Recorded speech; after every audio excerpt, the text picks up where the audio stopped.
guys, yun, natapos na tayo sa ating pagkukuha ng mga cuttings. Umuulan dito guys, pero nilalaban pa rin natin. Tapos na rin tayo guys.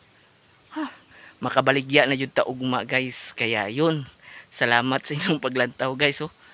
Dan na po ta, padulong na dito guys. Padulong na dito. Taas kayo na dito. Padulong pa na dito. Naamdin na pa din nila yun. Napadin din yan po guys. Kaya yun, finish na tayo sa prepare ng cuttings na 500.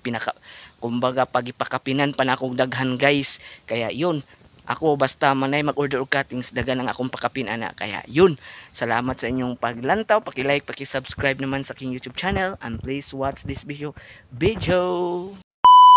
Yan po guys, natapos na rin natin yung 500 na cuttings. Yan po, sobra po ito sa 500. Mas kuan siguro nasa 550 talaga ito. Mga 550 po yung cuttings natin ngayon. Kaya pinakapinan ko na yung umorder nito. Yan po guys, nilimpyuhan ko talaga. Kailangan talagang limpyo para walang bakterya na makasulod guys. Ganyan talaga yung mga sagbot, kailangan mo talaga yan kuanin. Yan po guys. Naupajud ko nakakuan sugod ta diri. Yan po guys. Dan na po tayo. Ayan. Dan na po. Karon pa jud ko na human guys sa akong pagka-cuttings. Ayun. Yan po. Kumbaga pa nakuanan din. Ayan po guys, tapos na po tayong mag-cuttings guys. Kumbaga pa na-hits na po natin yung 500 cuttings na order sa customer. Kaya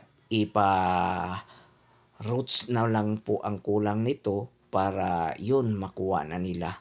Yan po guys, ang gaganda ng mga cuttings talaga. Kumbaga pa ito talaga yung buhay na kailangan mo ilalaban, kasi kapag hindi mo ilalaban is wala kang income. Kaya yun, tiyaga-tiyaga talaga sa pagpa-farming guys. Kumbaga pa pawis talaga ang kinakailangan nito, pero enjoy naman po.